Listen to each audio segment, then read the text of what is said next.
বৌদি, গেস্টের list updated হয়ে গেছে, একবার দেখে নাও। হ্যাঁ, বাবা, এরা তো কাঁড়ি কাঁড়ি টাকা খরচ করছে। আমার বিয়ের সময় তো কারোর হাত থেকে টাকাটা গলেনি। ওদের জন্য ওই 7 স্টার হোটেলের রুমও বুক হয়ে গেছে। চলো, আরে সাবধানে। আস্তে আস্তে আস্তে। কেউ নিশ্চয়ই খুব মন দিয়ে তোমাকে স্মরণ করছে। হ্যাঁ, নিশ্চয়ই আমাদের আয়ুষ আর ঈশান। তোমার হাতে অন্নপূর্ণা আছে গৌরী। আপনার খাবার পছন্দ হয়েছে কর্তা? খুব ভালো রান্না হয়েছে।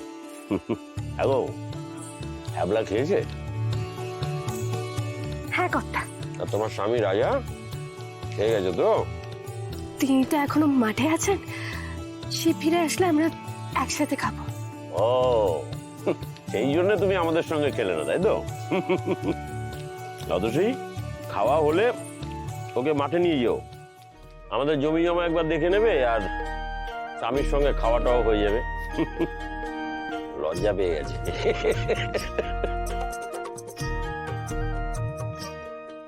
এই দেখো আন্টি, বলছিলাম এই যে এই ফাইলটা একটু চেক করে দেবে প্লিজ। তুমি কোথায় ছিলে বলো তো সকাল থেকে? ব্রেকফাস্টও তো করোনি শুনলাম। আন্টি, আমি একটা মিটিংয়ে ছিলাম। ঈশান আয়ুষ তো কেউ নেই, তাই আমাকেই সবটা সামলাতে হচ্ছে। একটু রেস্ট নাও, বলি না এত কাজ করো না, কদিন পরে বিয়ে তো। আচ্ছা বেশ, ঠিক আছে, ফাইলটা আমি চেক করে রাখবো। এখন আমরা অফিসে যাচ্ছি, ফিরে এসে তোমার সাথে কথা হবে। হ্যাঁ, তুমি রেস্ট নাও। রাখছি। আন্টি, বলছি একটা দিন একটু রেস্ট নাও না গো। তুমি একটু আঙ্কেলের সাথে টাইম স্পেন্ড করো, তোমরা দুজনে রিল্যাক্স করো। রিল্যাক্স? তাহলে এত কাজ কে করবে? আমি আছি তো আঙ্কেল, আমি সবটা সামনে নেবো। আর সিদ্ধার্থ আঙ্কেল, তুমি একটু মীনাক্ষী আন্টিকে শপিং এ নিয়ে যাও না গো। হ্যাঁ, বিয়ে তো কোনো কেনাকাটিই করোনি।